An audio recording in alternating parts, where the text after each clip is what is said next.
আমরা বাংলাদেশে আমরা যারা আছি, আমরা এই কজন মানুষ আমরা যারা আছি, চিরদিন তো আর বাংলাদেশে বাঁচা থাকবো না, নাকি চিরদিনই বাঁচা থাকবো?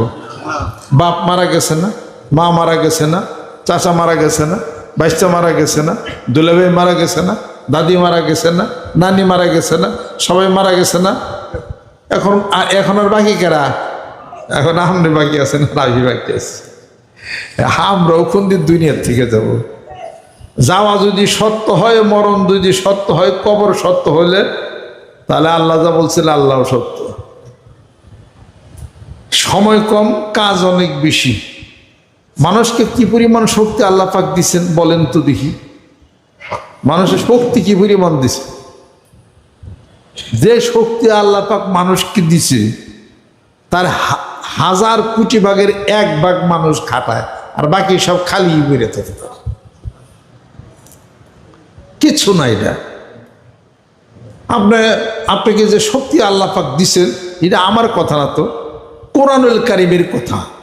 সূরা আহজাবের মধ্যে আল্লাহ পাক বলেন, জামে আমার আমানত আসমান জমিন পাহাড় রাখতেছিলাম। আসমান বলে না, জমিন বলে না, পাহাড় বলে না।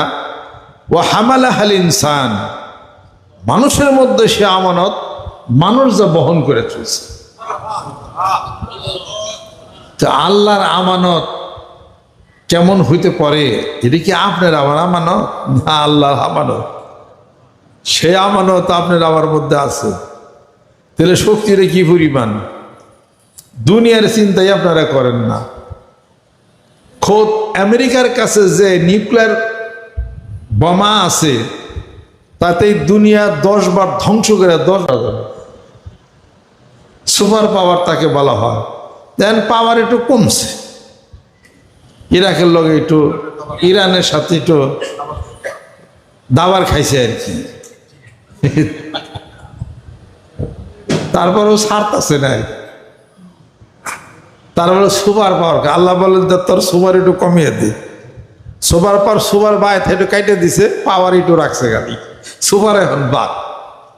সুপার দেখ কত ধরে উস্তাদের মায়ের শেষ রাখতে, ওই যে শেষ রাখতে একটু জ্ঞান বুদ্ধি একটু দিছে, তাই তো হিরোশিমা নাগাসাকিতে 1945 সালে হিরোশিমাতে একটা, নাগাসাকিতে একটা, জাপানে।